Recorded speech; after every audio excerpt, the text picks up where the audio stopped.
One of the most common complaints or struggles that you hear from players is that they play well in practice, but then when they start playing points or play matches, they just can't play at the same level. They can't hit as freely and as effortlessly. Now, obviously, there's the pressure when you're playing points and matches. That does change things and that can cause problems for people. But I don't think that's the whole story. And I think for most players, there's something else going on related to their practice. So what I want to do is explain something really simple that you can do within your practice that's going to help you transition much more effectively from practice to matches. So hopefully you find the video helpful. If you do, it'd be great if you give me a thumbs up. And if you haven't subscribed to my channel before, it's much appreciated if you could do that as well. So players feel like they play well in practice, but then they can't do that in matches. But I think the reality of the situation is a little bit different. I think a lot of players deceive themselves about how well they're actually playing in practice. Now, obviously this doesn't apply to everyone because there are a lot of players that are consistent, but when you watch the vast majority of players at the 4.5 level or below, so like 3.0, 3.5, 4.0, etc., the quality of the practice is poor. It's very inconsistent. There's far too many shots missed. But you get this situation where players are rallying down the middle or they're rallying cross court and there's a lot of balls that are landing out. So maybe the ball lands just behind the baseline and the player will play it and then they'll carry on with their rally. So you start to get a lot more rhythm, and when you've got rhythm, things feel a little bit easier.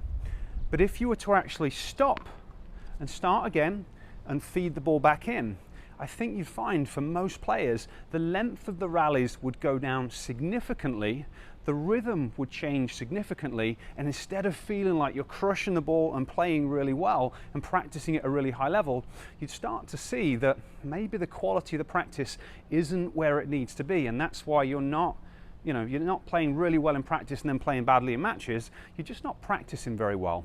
So something very simple that you can do in your practice to improve the quality, to get in the right mindset of being consistent when you play, is if your practice partner hits the ball and it lands out, just catch it.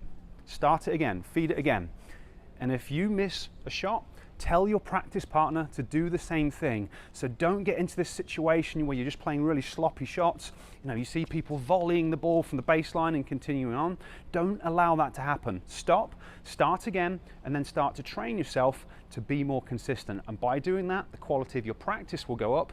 And then because of that, you'll play better in matches. Now, in addition to this, there's something else that also creates a lot of challenges for people when they play matches, and that's the unpredictability. The two hardest things in tennis, firstly, are setting up in the right position.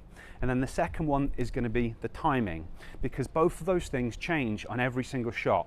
And when you're practicing and rallying and doing drills, it's a little bit more predictable. You know roughly where it's going to be, the type of shot your opponent's going to hit.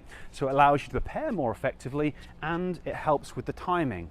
Whereas in points and in match play, it's completely different. It's very varied. So this causes players a lot of problems in terms of the preparation and the timing. And one of the big reasons that happens is players' visual systems don't work well enough to allow them to play tennis in the way that they really want to, because you have to be able to react to the ball and read where it's going to set up in the right position. Then you have to be able to judge the speed of the ball, how it's going to react off the court in order to start your swing at the right time. So for most players, something else that's going to be really important to play well in matches is to do training to improve how your visual system functions. To help you with that, I've created a free Tennis Vision Starter program. I'll place a link to it up there, and I'll place a link down in the description so that you can get hold of it and start working on it. And if you do that, combined with improving the quality of your practice, I think you'll find it will really help you to play much better in points and in matches. Okay, if you've got any questions about what I've talked about here or any thoughts, leave them down in the comment section and I'll get back to you as quick as I can. Thanks for watching, and I'll catch you next time.